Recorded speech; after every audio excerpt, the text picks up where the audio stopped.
going to call this work session of the Philomath City Council, I guess, to order, even though it's a work session, at 5:32 p.m. Today is March 10th, 2025. I think the only thing on our agenda for this work session is a workshop and presentation from our city attorney. Anything the city manager wants to say beforehand? No, just a reintroduction, I guess, for Ashley. It's our first time of having her in person this calendar year. Yeah, super excited. She weighs in, she's reading through materials ahead of time, but we don't get to see her at our meetings very often because it's a bit of a drive for her, and we pay for her to drive. And so we try to do that as little as possible. But I did think it was important to have a little face-to-face, especially for this as little, not so much training, but just some things that we felt would be good to review with any new council every couple of years, kind of cycling through. So I know she's prepared several slides, but really this is your opportunity to learn and ask questions and get answers to things. So if there's things that have been kind of saving up in the back of your mind, let's get those through tonight. If something piques your interest or a question comes up as you're going along, feel free to interrupt and we can talk through it. But otherwise, I know she's got several slides, things that she's prepared to go through with us tonight. And again, we'll make these slides available to you after the fact. It's being recorded, so you can go back through on YouTube and read through it again as well. And then, of course, Ashley is always a resource for you. It's probably in her presentation, but just I think it's appropriate time to say the decision when we switched over to the new attorneys was just to keep a little bit of a cap on the costs. Was that before reaching out to the city attorneys, that you talk to me first, just so that I'm aware of how much of that invoicing is going to come and I can expect what those are going to look like. And also, a lot of times I'll have an answer to simple questions and we can save ourselves the expense altogether. So they're at your disposal. After you've talked to me and I said, yep, absolutely, give them a call, then you can give Ashley a call. But otherwise, try to run that stuff by me first, and we'll talk through that a little bit later today. And the one exception to that is if you have any limited questions specifically about either a potential conflict of interest or something that you have that you don't talk about publicly, or if you have a question about Chris or the city manager performance or something, you don't have to go through Chris for those first. Even as we said, give me a heads up. Let me know, Pam, reach out to the city attorney. Well, if it was something like that, definitely you're able to reach out to me, but I'll also cover this in my presentation. But OGEC. I do want to say, is quickly waiting to do a roll call? Yes. Yes. Oh, Okay. I guess I'll just say OGEC is another great resource if you have personal questions about ethics questions. I'll cover that in the presentation, but they're a free resource that I'll provide. I just took the training last week, as a matter of fact. The OGEC training? Yeah. Awesome. Then you already know all of this. You can I'll do well on the test. Okay, then we will do a quick roll call before we dive into the content. Jessica Andrade, present. Spencer Irwin. Here. Brent Caseman. Here. Richard Smelsa. No, present. Teresa Nielsen. Here.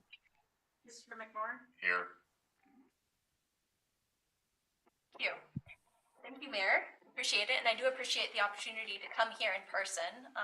It's great to meet you all in person, and I do enjoy, getting to come out at least once a year to see you all. My name is Ashley DeGill. I'm an attorney at Beery, Elsner & Hammond, and we specialize in exclusively public entities, so we represent cities, counties, and special districts around Oregon. And I primarily focus in procurement, public contracting, transactional negotiations, and also land use and development. But I also do a little bit of everything public entity related, including public meetings, ethics, etc., which is what I'm presenting on tonight. So, your goals for tonight are not to necessarily become an expert in these areas, but as Chris said, to try to gain tools to recognize basic issues as they arise, and then be able to ask me or OGEC or another specialist for assistance. So these are the discussion topics for tonight. Council's authority and then the authority that we've delegated, council business, public meetings, records, government ethics laws, and then a little bit about the new grievance process and OGEC enforcement. And it sounds like some of you already have filled your requirement to do your annual training, but I was going to note that Ashley Driscoll, another Ashley in our office, who's actually a partner at our firm, is going to be giving a more in-depth training that meets the OGC annual requirement, and it's free. So just a little plug on that. She'll be doing it virtually, and I believe she got approval from OGEC to record it. So it's something you can return back to and satisfy that requirement. But if you want more information on that, you can ask Chris or Chelsea about it. All right, so in Philomath, your city charter creates a council manager form of government, which basically means that all powers of the city are reserved to the council as a body, unless you have chosen to delegate those per your charter to another person. So in Chapter 5 of your city charter, there are a few different positions that you've created and delegated some authority to. Those include the mayor, the municipal court, the city manager, city recorder, and city attorney. Those are the ones that are called out in your charter. And the city manager section is the most robust because they are the administrative head of the city government. And so their powers and duties are quite broad and generally reflect this administrative delegation of authority. So it's all listed out in your charter, but it includes things such as attending all council meetings, appointing, removing, supervising, and controlling employees, enforcing contracts and ordinances, and supervising all purchasing. And your mayor serves as your political head, so again, that's also laid out in your charter as well. So, as a general policy, councilors should not get involved in administrative functions, and that's also laid out in your charter. It says that you should not attempt to influence city staff on making appointments, awarding contracts, etc. Though, of course, you're expected to participate in that to the extent that matters are brought to you at a public meeting. So, drilling down on that a little bit more, council conducts its business as a body. Individual councilors and the mayor have no independent authority to act on behalf of the council unless you are given that power expressly at a meeting. So, as a tip there, if you're speaking in a public setting, and speaking doesn't just mean orally, it means, if you're speaking digitally, if you're posting comments on social media, or you're submitting written testimony or something, it's always important to distinguish whether you're speaking in your own personal capacity or in your capacity as a public official on behalf of the city. So council acts in a few different ways. They can act through ordinances, which is a legislative decision, resolutions, which are administrative decisions, and orders, which are quasi-judicial. So those are the three main documents that will come across your desk for you to enact business of the city. So your charter requires council to adopt rules, which currently are in your code in section 2.10. But I think they're being updated currently. I think staff is working on updating those, or recently. Recently updated. Yeah, okay. recently. And council generally uses Robert's Rules of Order to conduct business. So Robert's rules were written a while ago. A while ago. For a parliamentary system. Yeah. So there's a lot in there that doesn't apply to local governments, let alone to like a small city. So, if you're looking at those in bill overwhelmed, don't get too caught up in all that detail. It's just important that it's clear what action you're taking. Can I chime in on that? Yeah. That is also actually in our council rules of like that. That's right. You should not invoke finer points of Robert's rules for the sake of invoking finer points of Robert's rules. It's a great point. Yes, I'm glad to hear that it's clear. Yes, yes. So it's not just That's a point actually. of order. Yes, it's not just actually recommending that, but I can actually enforce council rules of being like we're getting too in the weeds on this. So so just to say, it should be used if you think we're actually doing something wrong, or but don't just gotcha people on the technicality. Yeah. Technically, you're violating Robert's rules because you didn't object in this special way. Right. As long as the intent is clear and the council's kind of moving in the same direction, that it doesn't matter if we forgot some small piece of Robert's rules. That's exactly right. Yeah. So the mayor, or in their absence, the council president serves as the presiding officer, and council elects temporary presiding officers if both the mayor and council president are absent. And a majority of the incumbent, which means the people who are currently holding office, of your council is considered a quorum. And you need a quorum present in order to conduct public business. So for you all, you have 7 council members total, 7 councilors and then, or 6 councilors and then the mayor. And so a quorum is 4 if all seats are filled. That means you need 4 present in order to hold a public meeting. But there is a difference between a quorum to conduct business and a majority of the quorum necessary for any council decision. That just means the amount of people you need to basically vote in favor of something in order for it to pass. So if you have a quorum present, let's say 4, then to pass something, you would need 3 people voting in favor. But if you have 7 people attending, you'll need 4 people voting in favor. All official actions of the city council have to be taken by public vote, and results of votes should be recorded, including the vote of each individual council member by name, meaning you can't make it private what you believe as far as for or against a particular thing. And the flip side of that, secret ballots are prohibited. So some just general council conduct, and again, these are, I believe, in your council rules. Generally, councilors are expected to conduct themselves so as to bring credit upon the city. Councilors should wait to be recognized by the presiding officer before speaking. And councilors should not publicly criticize or attack each other, city staff, or other persons. And to public meetings. So in Oregon, there's an underlying principle for public conduct that just requires an informed public aware of deliberations and decisions of governing bodies. And this underlying principle is why the state expects all convening or deliberations regarding public matters to be held in the public eye.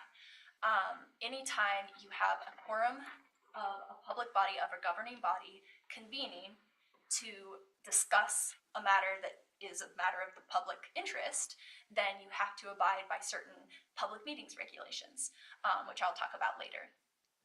Something to be aware of, though, is that doesn't just mean meeting contemporaneously, i.e. in the same time or at the same place. You can inadvertently create a public meeting anytime a quorum is present.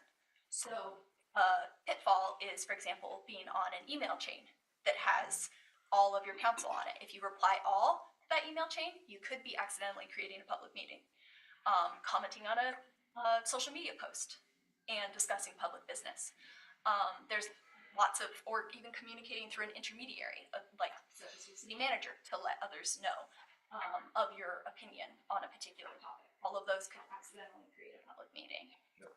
And I have some hypos in a second to kind of illustrate that a little bit more.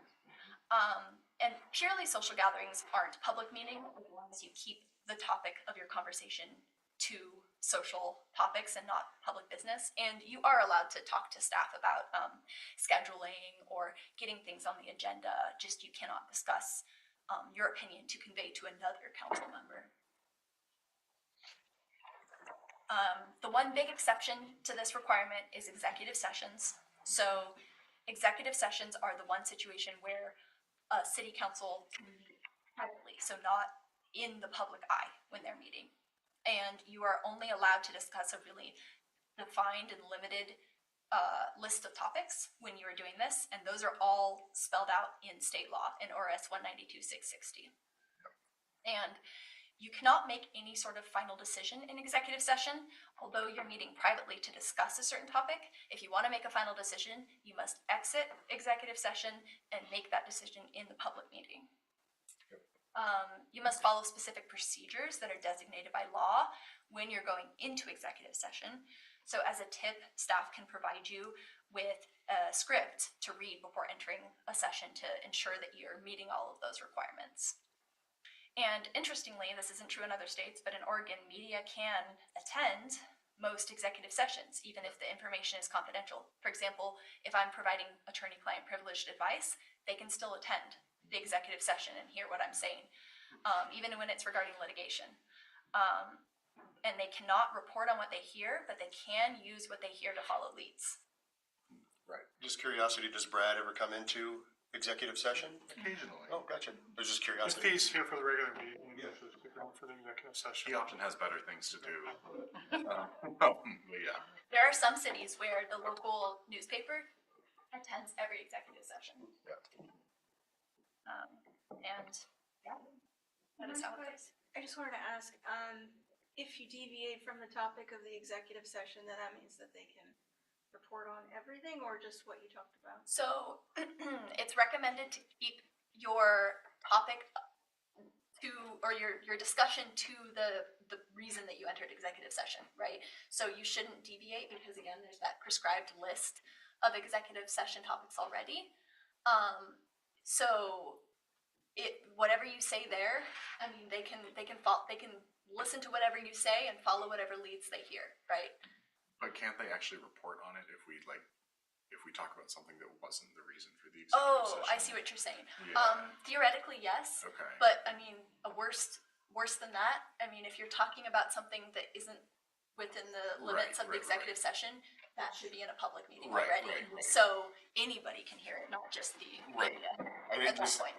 because like the way I always interpreted this was like having the media sit.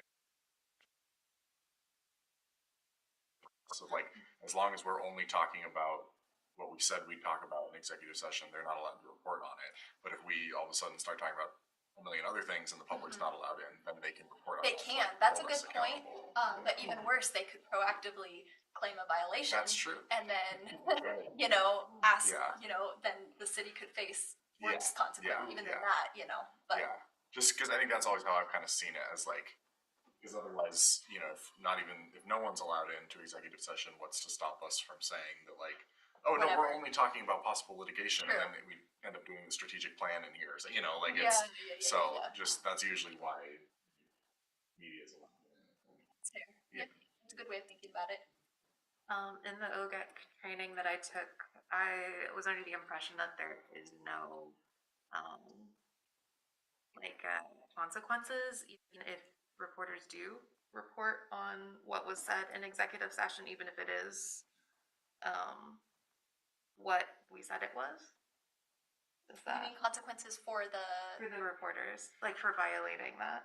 I actually don't know what the consequences would be for them. That's a great question. I'm under the impression that that's the case and that like there's like that whole self-check balance thing of like, well, if they then like that kind of no one's gonna be okay with it anymore. Yeah. So I don't think there's nothing expressly prescribed as far as consequences in the law, at least not in ORS 192. But I'm sure there's some case law out there on it. Yeah. I've never had that question before, but I would be really interested to research that. At minimum, it's like you said, public trust, right? Yeah. So I know the one I've heard is just like, I haven't heard that specific thing, but like if they just blatantly tell everyone what happened. I know when someone sends them a recording of an executive session, they are legally totally fine to publish that and Yes, to report on it because they did not illegally record that. Someone else illegally recorded it and sent it to them. But like, yeah. that is true. And also if you violate, if you share information that was shared subject to attorney-client privilege, I know at least in Right, that sure. context, then you are violating laws, right? In that circumstance, other laws beyond these public requirements. So I think it would be dependent on the reason that you entered the executive Right. session. Like if I leaked, I would be liable for leaking it, but Brad wouldn't be liable for publishing what I leaked. Exactly, Like, because you were the one who made it Right. not privileged. Right.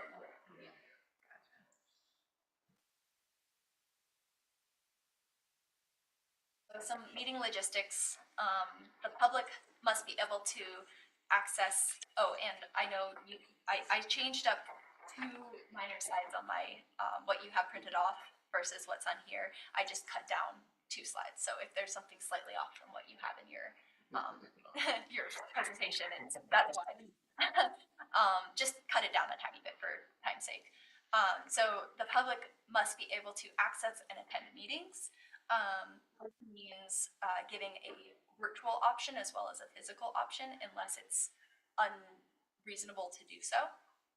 If testimony is allowed, all comments must be treated equally.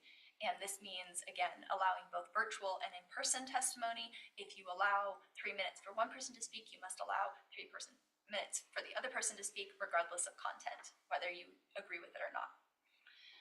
Meetings must be sufficiently noticed. These are the minimal times required by state law for meeting notices. And then all meetings, including executive sessions, need minutes or recordings that are made available after the meeting. Of course, for an executive session, you don't have to make that publicly available. You just have to actually produce them. Can I ask you a question? For the notice. Yeah. What are we required to notice 48 hours in advance? Because sometimes some last minute thing will come up and like, oh, we should talk about that tonight or not, or so. Like, can we? That's a great question. Yeah. I mean, it's not expressly defined. Okay. Usually what I say is like, if you have minor agenda changes, it's really not that big of a deal, and that's pretty normal in the course of business. Okay. You just need to have the fact that the meeting is It's occurring, happening. and that there's no like material amendments, like you were going to discuss a large important Sure, item on the okay. agenda and suddenly, or you weren't and suddenly it's Yeah, added okay. right before, minimal best practices. If you're going to make big changes like that, make sure you do it at least 8 hours in advance. Thank you. There's additional provisions for like a land use public hearing. Right. No Yes, other yes. requirements This is just- for time ahead. So this is just for Yeah. general Yes, thank you. public meetings. Yeah, these are just general municipal meetings. Land use, entirely separate from this. The presiding officer has inherent authority to keep order and impose reasonable restrictions that are necessary for efficient and orderly conduct of meetings. An important note here, though, is because of freedom of speech laws in Oregon being particularly robust, even stronger than at a federal level, you should not consider ejecting an individual from a meeting or muting an individual from participating in public comment unless they have actually disrupted the meeting, which is a very high bar. That basically means you have an imminent threat of harm or physical violence to yourself, or they are physically disrupting you from talking. Like they are speaking over you consistently, you've given them multiple warnings, and you've even tried to recess, you've tried to leave, you've tried to come back, and they're still here. And at that stage, yes, you can attempt to eject them, but other than that, we do not recommend. It should be your ultimate last resort. Side note on that, but an interesting way that this has come up in other cities is Zoom bombings. I'm not sure if you all have heard about that, but that's where individuals sign in on Zoom. We call it Zoom bombings, but any public participation, and discuss personal hate speech, other matters in a public forum. But even in that scenario, often we do not advise you to restrict, just because the freedom of speech laws are so strong in Oregon. So Yeah, typically we screen people before they come onto our Zoom calls. They have to Yes. register ahead of time. That's why, is we want to know who's coming into the meeting before we just, hello caller, what do you have to say? Yeah. So, that's exactly you right. have to register ahead of time, so we know to look for you. The city recorder will recognize your name, and they'll let you into the meeting and give you some direction ahead of time. So, we do that to kind of screen those a little bit, so we know who they are. But sometimes, even then, somebody could say they're coming in to say something, and they could go off in a totally different direction. It happens every week somewhere in the U.S. It happens. Yep. And the advice that we've always been given is let them have their piece. They get their time. When their time's up, then absolutely at their time limit, then you can, tell them to stop speaking. You can mute their mic after their time is up. And typically then you'd look to either the mayor or somebody to just say, apologize for the comments. The city doesn't endorse those comments. This is open free speech. We represent, or we respect people's ability to provide and say what they want to say, but we don't endorse the comments that were said, That's et cetera, then you just move on. It's really best case scenario you can do at that point. It's just kind of damage control, and people recognize nobody's going to hold the city council accountable for some Yahoo coming on and saying a bunch of hateful things It's or whatever. true. It doesn't reflect poorly on you. Even if you let it continue, you kind of have to let it go and continue until they're done or until their time is up, and then it's just damage control afterwards and you move on. And other solutions are moving your public comment period to the very end of a meeting, completely prohibiting any comments if you're worried about, comments, but you just have to treat everyone equally, regardless of the content, basically, content neutral. All right, so I have just a couple hypotheticals that I'll read for you all, and then we can kind of get a little bit of engagement. So, first one, 4 council members separately attend a music in the park event. They run into each other at a drink stand and start discussing the merits of proposing a grant to fund a new splash pad there at the park. Is this a meeting? Yes. Or like, So there's four council members. Four. They're at a music in the park event. They're just talking to each other, but they start talking about the merits of a grant. Yes. Yes. Yes. Sounds like it. Yeah. Because 4 is a quorum. Because remember, 7 is the total. 4 is a quorum. And so they're attending a social gathering, which is totally fine. But the place they messed up is they started talking about the grant. They should have just talked about how nice the music in the park was, And as I understand it, you could also do that even if it was serially. That's In other right. words, Counselor A talks to Counselor B, and then separately B talks to C, and then C talks to D. Not all at the same time, but serially. That would be indirect, and that would also. That is exactly right. Okay. Cool. Or they all That's the test then. telephone, basically. Second hypo, a city official sends out an email regarding an upcoming council meeting to all council members and other city staff. Over the course of this week, 2 council members end up replying all regarding the merits of a grant that is on the agenda. An additional member replies to the sender directly, asking that he let other members know his opinion on the grant. Is this a meeting? Yes.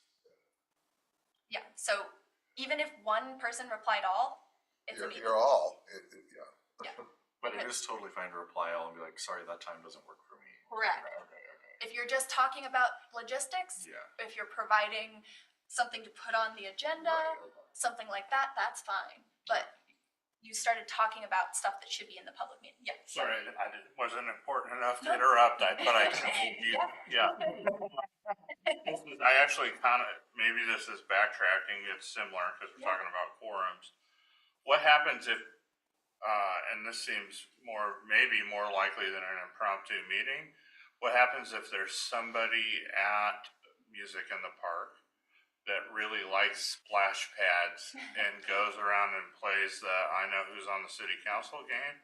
You gotta say, come back to the public Yeah, meeting. so I'd love to hear your thoughts. As a public citizen, there's a time for public comment, and please come and provide your testimony at this public meeting. Because comment farming would be kind of the same thing, right? If they went and said, Rich, what do you think about And then this? they say, oh, well, Counselor A said he's in Yeah, favor, and then all the and next Counselor thing B you know, said yeah. he's, opposed, and Check. so on and so forth. Yeah, you can't go wrong inviting people to come to a council meeting and provide comments, or invite them to write it down and submit it to you, or send it to the city staff, and we can talk about it. But you have to be careful. But I don't think most people are malicious when they're doing that sort of. Is there, what's the temperature at the meeting, or what's the temperature of the council? Are they in favor of it, or aren't they? And it's well intentioned, but sometimes you've got to recognize what's happening and just be like, hey, great idea.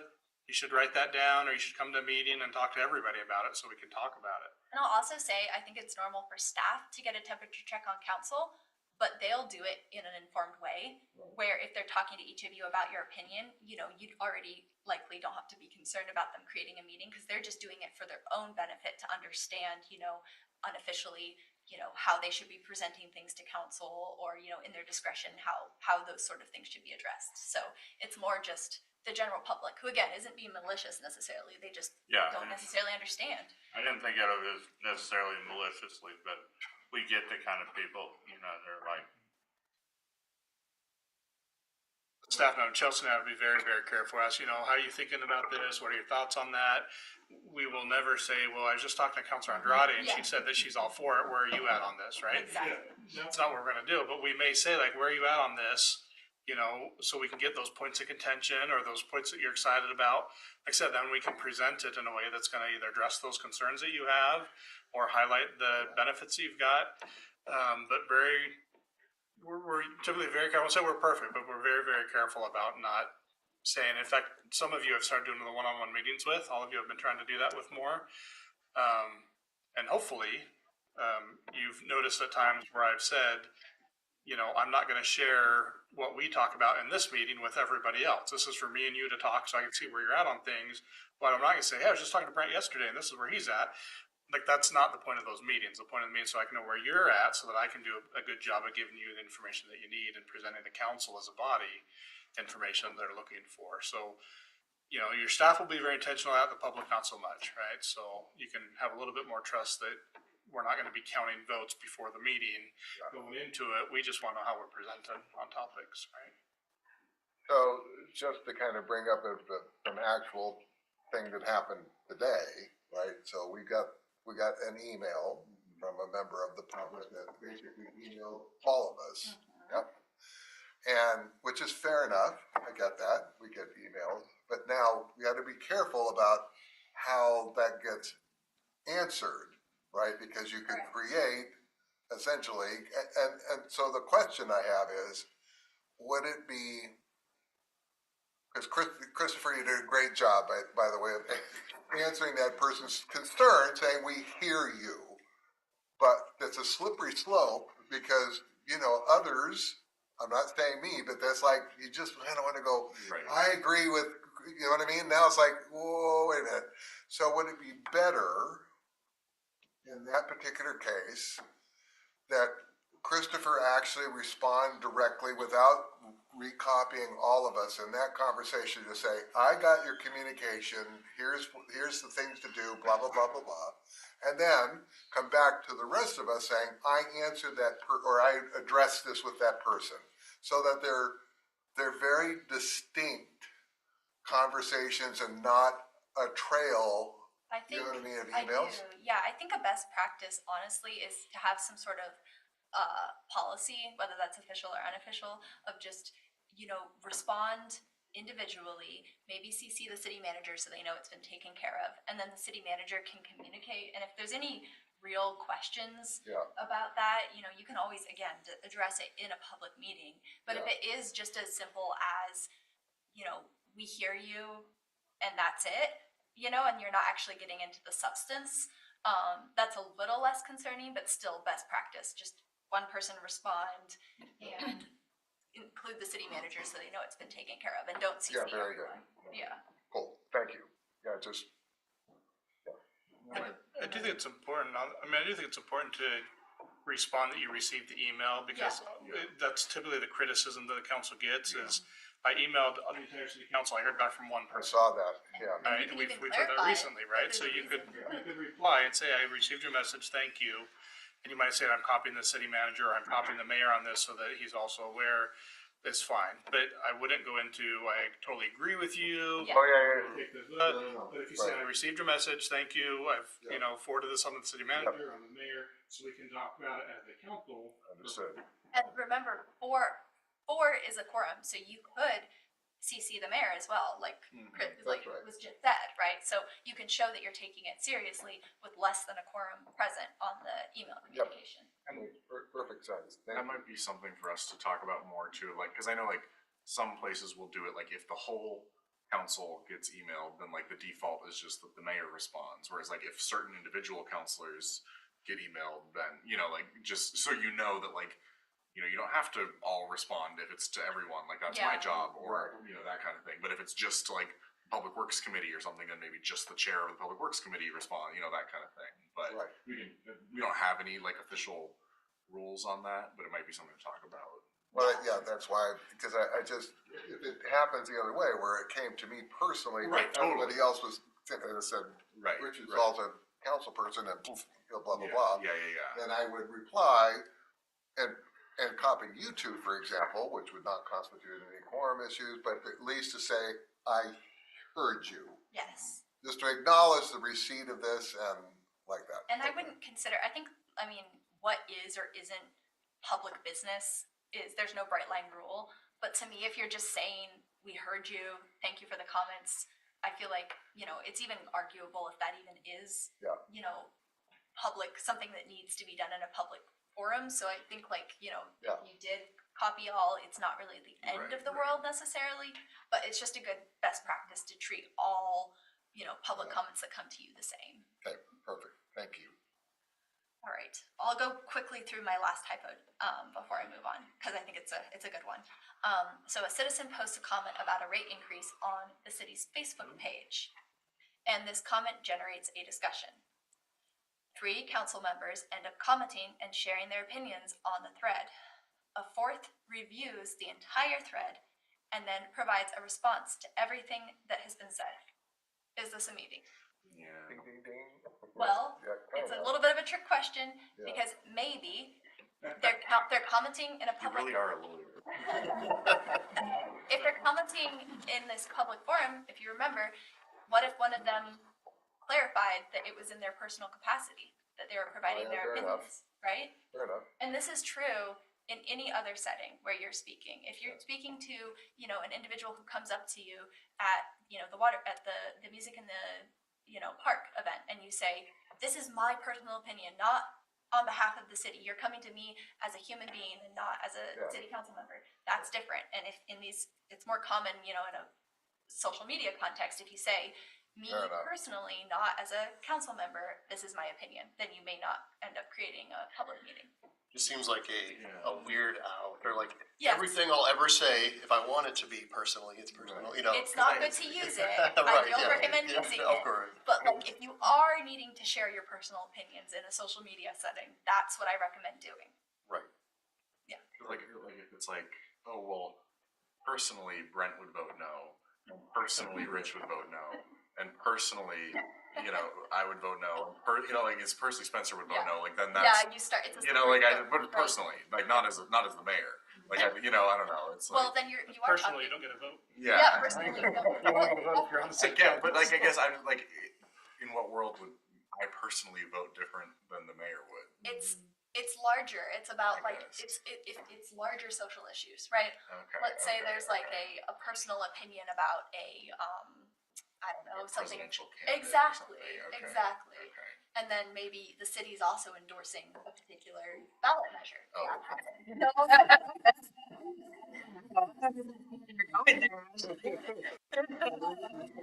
Specific local school district ballot measure, Right, let's say, right, okay, something yeah, very local yeah. and relevant. Yeah. Okay. Okay. For example, yeah, but that's just an interesting one I like to get. All right, moving on. Public records. So 2 main elements to public records. This is one that I changed up, just so if you're following along. You have 2 elements to this: preservation and inspection. Preservation just means you have to keep records for a certain period of time. Inspection means you have to allow public records to be subject to public inspection. And the main thing to remember here is just that public records are defined very broadly. It's any writing that contains information about the conduct of public business. And writing does not just mean writing. It means photographs, maps, recordings, basically anything you can think of that is a recordation of public business. And their location is also irrelevant. If the writing contains information about the public's business, but is, for example, on a personal email account or home computer, that's still a public record. And so subject to public record preservation laws and public record inspection laws, which is key. So if you use a personal laptop, just as a tip, or cell phone for city business, make sure that you keep city records separate from your personal information to avoid accidental disclosure of private information during public records requests, and that you're keeping them preserved for the appropriate amount of time. Can I say one thing? I grew up here and everything. A lot of people have like my personal email address or something. So if someone emails me with like a city council thing at that, I'll just forward it to my city That's email great. and then respond from that email. So then it's all staying in one space. Because obviously people don't know that. Yeah. I just had a case law update about that at CIS actually. Oh. And they discourage doing that because cloud data is apparently something that recently happened. Public records requests for cloud data. And so it was about employees, but employees who had forwarded things from their personal email. Now that personal email has emailed the city email, so it can't be protected as like an employee email any longer. So it might be something But then what should I do? But it would be, perhaps like just leave that as it is And then and just just go like, to yeah, your I saw email your and email. say, Okay. I received your email. Okay. It's just, it was 3 top things that they had given us. Actually, I haven't even talked to the management team about it yet, but interesting, I would be Yeah. interested to. I can pass it receive on that to as you well. because I have the slide on it. Yeah. but- So that was specifically in the context of employment, something though, right? It was about employment, but I think volunteers, it kind of opened a larger can of worms. So like, Ask them to resend it to your city email then. yeah, or you could just go to your city email. So you may want to just think Or about just it. reply to them from your city email and say, hey, Exactly. here's my email address, just for Right. future reference. Yeah. Yeah. You know, so you don't need a fully separate device of a separate section on a device. I mean, so ideally, in a perfect world, you could have a completely separate device, but I know that's not practical, right? In my, it's just not practical. I use one cell phone for personal, and I also have it for my clients, and I just have a separate, I have a separate app that I do for phone calls and messages, and then I also have, and I mean, this is like the attorney, so you don't have to necessarily go to this level. And then I also have, in my email, I have it all come to one inbox, because I just have an app that does that for me, but it separates it out from my like personal Gmail account, for example, and then my work account. Those are different folders. What about like agendas and stuff can they just be like PDFs and whatnot? Those are the cities, so I think the city will keep track of those. Okay. But it's like, for example, your personal records that could be generated would be like notes you take on a meeting, or I don't know, text messages you have about public business, etc. Your email is Email stuff. archived, Yeah. so we do have that. Even though you may access it on your phone, we have that as well already. All right. So this is another one I have a few hypos for at the end. And this is also one I've included definitions on the next 2 slides. And this is just one where I recommend returning back to the slides if you ever have questions, because there's a really prescribed definition of these. And if it falls within the definition, it's a conflict. If it doesn't, it doesn't. It's not logical. It's just something you have to memorize, unfortunately. So you have actual and potential conflicts. Actual result where you have a decision or act by a public official that would result in a private financial benefit or detriment to you, your relative, or any business with which you or your relative is associated. So that's a long definition, but it's basically you will get a private financial benefit or detriment, or your relative will, or your business will. And, do you mind if I give the potential? Yes, yeah. Okay, and then ask your question. So that's an actual conflict. A potential conflict is any decision or action that could result in a private financial benefit or detriment. So actual will actually benefit you. Potential could benefit you. So I'm just going to move on and put the definitions up there so you can see them, but go ahead and ask your question. I didn't realize the business piece of it. Mm-hmm. Was, for example, like I'm on the board of a nonprofit in town that the city gives grants to. Mm-hmm. Is that technically a business that I'm associated with? Because So I'll move on, and Okay, the next slide is the definition of business. well, I guess So we'll that see. you can- and let me He's know. channeling you. Yeah. So first, just really quick, this is the one where I said you just gotta return to the slide when you want to know. But relatives are the spouse, parent, step-parent, child, sibling, step-sibling, son-in-law, daughter-in-law of you or your spouse. Also, any individual that you have a legal obligation to support, and interestingly, any individual who receives or provides benefits from employment. Those are relatives. Wait, what is that fourth one? So, like your employees. Oh. Okay. Yeah. Wait. Yeah.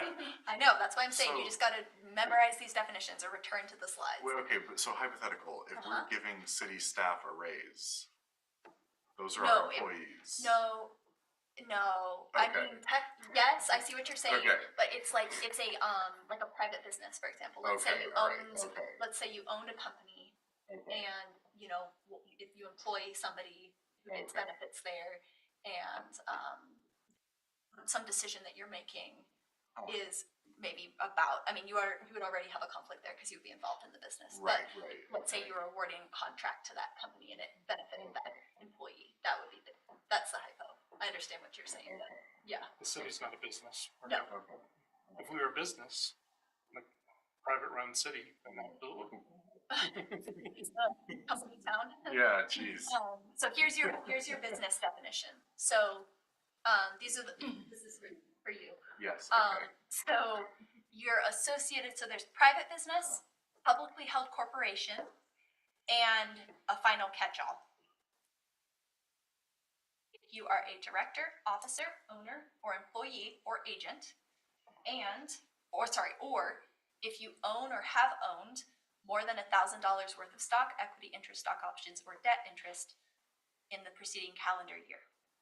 That's for private business. Publicly held corporation, you're an officer or director, or you've owned or have owned, or you own or have owned more than $100,000 worth of stock in the preceding calendar year. And then finally, if you filed an SEI and it produces 10% or more of your total possible income. That's the definition. It was all or? Yes. Okay. So like, even though I'm not paid anything to be on this board, it is a conflict of interest because like, is a nonprofit a private business? No. Oh. Well, a private, well, let's talk separately about Okay, sure. So a nonprofit, let's talk Okay, separately. sure, sorry. Yeah, no, that's okay, I just don't wanna. Yeah. Why, that makes sense, yeah. Yeah. Yes. I have an example that has happened here with a former counselor. So someone's spouse works for maybe a nonprofit, Maybe the same one. maybe the same one, I don't know. And money that the city may give to that organization might trickle down and end up in wages for that spouse. Yeah. That would be, is that a potential? It would be a If you potential don't know for conflict. sure that that's what it's going for. If you started discussing that nonprofit in a public setting, in the context of some sort of public business, and let's say some dealing with the city could result in a benefit to you because of that affiliation, yeah, that would be a potential conflict. If it was a question, and I actually am about to, this is a fact specifics kind of one of those ones, right? So I'm gonna go through some hypos after this slide. So just really quickly, what you have to do, if it's an actual and a potential, if it's an actual, you have to announce the conflict publicly at the meeting, and then from then on, refrain from taking any action or participating in any discussion or deliberation about the topic. As a best practice, I say just leave the room. But no one can make you do that, but that's what I recommend, just for the appearance of it. And if it's a potential conflict, you have to announce, but you can continue to participate if you want to. You can choose to refrain, but if you want to, you can continue to participate. And as a tip, when you declare your conflict once, it doesn't mean that you've declared it for all future meetings. So every time the topic comes up again, like if you have multiple council meetings where you're discussing the same thing, you have to keep declaring it. And, a conflict can change over time. maybe it starts out as a potential and it morphs into an actual. So, you know, you have to act accordingly when it shifts. So one limited exemption is the class exemption for conflicts. If you're part of a class that consists of a larger group of people affected by a decision, no conflict exists. But this is really fact specific. So if you ever have a question of whether you are a class, what I recommend doing is reaching out to OGEC and they can issue an opinion on whether you are or not.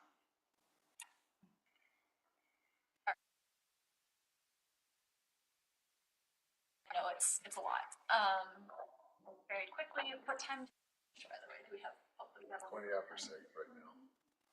Okay, I'll get into it. All right, so first typo. A school district has decided to construct a new elementary school, and the school board is at the stage of developing criteria for the construction bid process. A recently elected school board member's son owns a construction company in town. That's it. Any sort of conflict. Yes? Yes. What kind? Potential? That's right.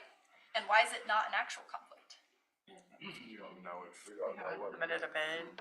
Exactly. You know you know you have this project. You know that the school board member's son has a company that might be interested in the bid, but there's no bid out there yet. No one's actually done anything. So what do they have to do? Declare it. But, and then they can participate if they want. They can still talk about the merits of potentially hiring various contractors, what the bid should look like. They can help draft the bid, right? Or participate to the extent that council does that. They still have to announce it. So a school, Sorry, I was gonna say, but being on a selection committee would be crossing that line to actual, correct? well, not if they did. Or if, no, but I was saying like if they did. Oh, yeah, at the minute that and that's actually what my second hypo is. But yes, once they submit a bid, now it's turned into an actual conflict. Yes, that's exactly right. And at that point, they have to refrain from participating. So I'm gonna skip that one. Final one. Yes, nice job. Good So segue. Yeah. let's say a school district is soliciting bids for the construction of a new elementary school. Same situation. One of the qualified bids was submitted by a construction company owned by a board member's best friend. But neither the board member nor any relatives are associated with the construction company. That's fine. That is fine. They don't have to say anything. They don't have to say that it's their best friend. They don't have to announce it publicly. They can continue to participate. They can vote. Yep. And that's one of those situations where it feels like it should be a conflict. It's your best friend. You would think maybe you would be conflicted personally, but per the law, you don't have to do anything.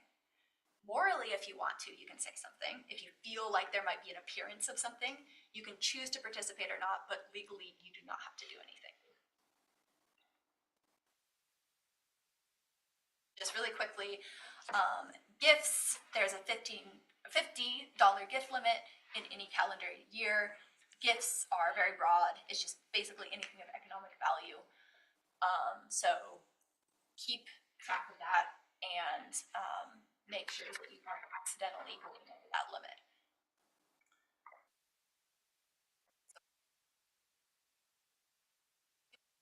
Use their position to obtain financial gain, avoid financial detriment that is only available because of holding their official position.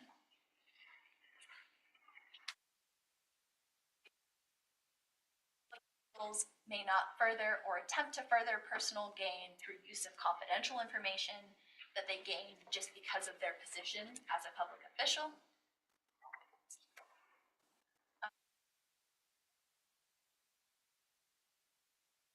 This is an annual verified statement of economic interest, and you file these by April 15th of each year, sort of like your taxes, covers assets from the previous calendar year.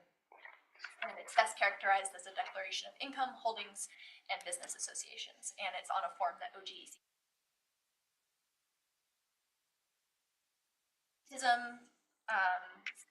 basically you can't participate in appointing, employing, promoting, discharging, firing, demoting anybody who is a relative of yours or a member of your household.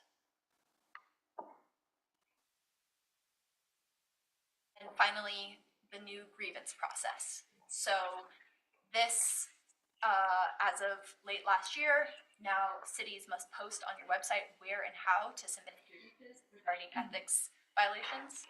The city must respond within 21 days to a grievance and send a copy to OGEC. And curing a violation can mean either rescinding a decision that was a violation, or you can acknowledge that there's a reason why you can't rescind, but that you're going to do things to ensure no future violations. So this is a little different because up until now it was OGEC was basically complaint driven, but now there's a formal process where individuals can proactively report violations, and OGEC can actually investigate violations as well. Liability is personal for public officials for ethics violations. So that means that you personally can be fined rather than the city itself. And OGEC can process its own complaints, or like I said, complaints can be filed by aggrieved members of the public. And then, although OGEC is the state agency that does enforcement, they also are genuinely a great resource. So before a potential violation occurs, we always recommend reaching out to them proactively. They're a free resource, and I have their contact information on this presentation. They have trainings, they can give you opinions, and they also have just general free guides regarding ethics. And mine. So, thank you all for your time. Awesome, great, thanks, Ashley. Thank you. If you have any other, questions, I'm happy to answer those as well.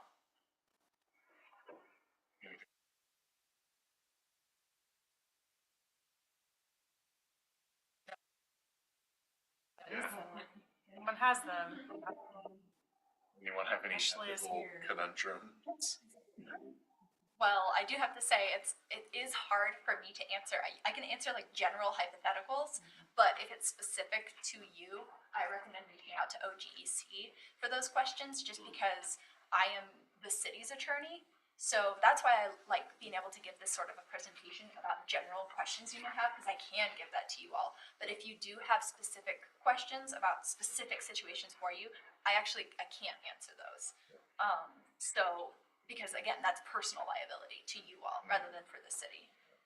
All right, just a question on when FCI is, when does that come out? Because it's gonna be due kind of like tax day, Yeah. but when does the form, March 15th. when does that happen? Well, March 15th, that's 5 days. and the new You'll get yours next year. Oh, okay, I'm the new guy on the block, so. The preceding calendar year. It's just like your taxes, right? Like right now you're doing the 2024, and Okay. it's so on and so forth. Okay. Right? So no one on this side of the Got room. another year. Do we have to register or anything? We'll get you registered when you run for council and get elected, and then you get on the list, and so that gets forwarded on, so you'll get the email, the city recorder gets a copy of the email. I already signed up. And if you don't get it, you can always ask them, where is that? Okay, perfect. City recorder is usually pretty about reminding and getting it out there, because they will issue fines if you don't do it, and staff can't do it for you, right? So we'll remind, but it's up to you to go in and do it, and it's, the questions that we talked about. Do you have it, how much interest do you have in a business that did business directly with the city? Did you receive any gifts or, contributions of $50 in value, and what were those, and who they come from, and with the interest, all that stuff, so, you'll know on there. So at times it's appropriate for a constituent to take out to lunch and buy your lunch for you, and if that lunch is less than $50, that's fine. If they're taking you out for lunch every other week for the year, you're gonna be over that $50 limit, you're gonna need to disclose that, and then you're gonna have to explain how, or prove that they didn't bend your ear or have influence, undue, unfair influence over you, compared to other residents within the community, because they had, bought you lunch every other week or whatever. it And might be. yeah, I went through those slides kind of quickly, so if you do have any follow-up questions, I'm happy to answer them. I just wanted to make sure we had time for questions. But for the gifts one in particular, food and drink are the ones that are always easy to forget about, but are really important to remember. I always give the example of drinks. If you have a friend who's maybe a private contractor and you go out once a month for a drink and they buy around 1 month and then you buy around the next month. Drinks are expensive nowadays. That's going to, over the full calendar year, that's going to be more than $50 very quickly, right? And, or you Yeah. attend, If you're talking city business, One round. yeah, that could be Well- one round, potentially. And So, that was one thing I was just going to mention too. Is we are all unpaid, and a lot of us have other jobs. And I think it was in your slides. We just went pretty quick. So Yeah. like Brent, if you're going to like a bankers conference and other bankers are buying you lunch, and they're not talking to you about the city, you can go over $50 a year in that, because that goes under your private business gifts. this last one, gifts yeah. received as part of one's private business, employment, or volunteerism. Yeah. And there are a number of exceptions in the statute to what a gift is not. I just listed on here 3 of the more common ones. Yeah. And again, that's another one where if you want to know for sure, is a gift. Like let's say you're attending a conference on behalf of the city and the conference is privately sponsored, but they're providing you a luncheon. Is that a gift? It's always the food and the drinks that people Yeah. question. Yeah. But you can always proactively reach out to OGEC and try to get their opinion on that. Yeah. I just Hopefully the conferences are thinking of that if they're public. And Yes. I said that because that's an exception. yeah. But Yeah. It does happen though. I'm It on happens. a public organization board and we were just talking about that with a sponsored golf event that was going to Yeah. be available and we were trying to work through how to, Yeah.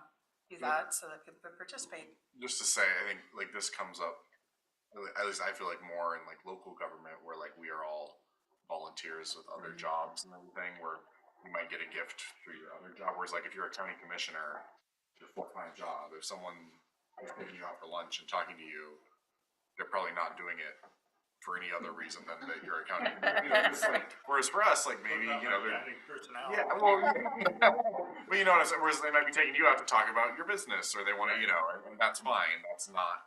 But then, as soon as they start being like, by the way, what do you think of that new subdivision? Then that's where it's a problem. Well, and it can even be a problem even if they don't say anything, Sure, right? sure. Because it's just the standard is just anyone who has or could reasonably be expected to have a legislative or administrative interest in your decisions. So even if they don't right now, they could be. They could be making connections with you because they anticipate the city, having business with them in the future. And so it's a very high bar, unfortunately, for paying attention to those sort of things. In a small town, it's difficult. To be safe. Never send any emails. Yep. Never step outside. Yep. Never talk to anyone. Only come to these And home. meetings Yep. and work. one thing that we didn't cover, but we're kind of touching on a little bit that I want to bring up as we talk, conflict of interest, potential conflict of interest, but bias comes into play as well. And that's kind of where we're touching on now, is at any time that you feel like you have a bias that's going to impact your decision or not have you be like a fair arbiter or a fair decision maker on something, it's important to declare that bias. And I'm talking a little more specific to land use hearing type language. You're very right to bring this up, but luckily bias only applies in a land use In land use context hearings, yeah. rather than other. You'll hear it in the script, and so when we're doing legislative matters, language that's used, and when you're doing land use matters that are more quasi-judicial, it's a different language.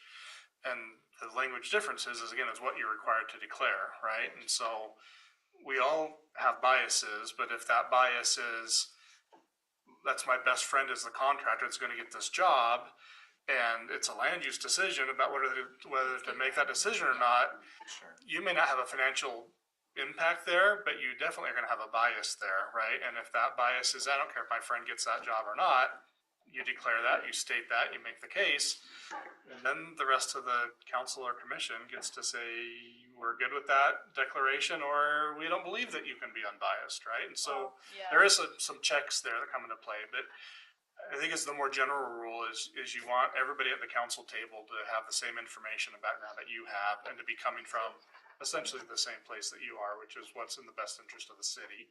And if there's some ulterior motive that's unknown to everybody else, and that comes out during the proceedings or after the proceedings, it's not gonna look good for you or for the city, right? So a lot of these, there's the legal side of it, and then there's just kind of the practical side of what's in the best interest of the city. And if that's your best interest, we're good. If you've got some other special interest there, that's either a conflict of interest or some type of bias, you're either legally required to provide it, or again, check with the ethics commission. But generally speaking, that's something that you want to disclose and get out on the table. And you can declare, hey, I've got this bias, but I feel like I can make an impartial judgment. That's fine too, right? That's fine too. So there's different levels. Just listen to the language and kind of be careful. And at any time if you have any questions, ask me, talk to the ethics commission, talk to the city attorney, and they'll advise you and or refer you over to the ethics commission as well. Because every situation is different, right? We'll make sure that you're protected, not put yourself in harm's way. Yeah, and it's a good distinction, because I mean, even when you aren't legally obligated to talk about bias for general public meetings like you are for land use, I kind of mentioned it with the hypo with the best friend, it's up to you in those non-prescribed situations, but there could potentially be an appearance of bias even if you're not technically having an actual conflict, right? And so that all is in your discretion on, is this something I care about personally? Is it important to me to, like Chris was saying, have the public understanding that I recognize this, rather than maybe an appearance like I'm withholding information. But again, that's just such a fact-specific, case-by-case evaluation, self-evaluation, basically. Great. Well, I appreciate everybody's time. Thank you. If you do have other questions, feel free to let me know, especially about public meetings. When it comes to ethics, again, unfortunately, I can answer general hypotheticals that apply to all council members, but if you have specific individual questions, that's why OGEC is such a great resource. You don't have to go out and hire your own private attorney. You can just ask them proactively. Great. So she's going to stick around and be in our full meeting. We've got an executive session at the end she's going to hang out for as well. So we'll have her with us for the evening. But I think for now, if we want to break and eat a little bit of food and that. Okay, I'm going to adjourn our work session at 6:40 p.m. We will reconvene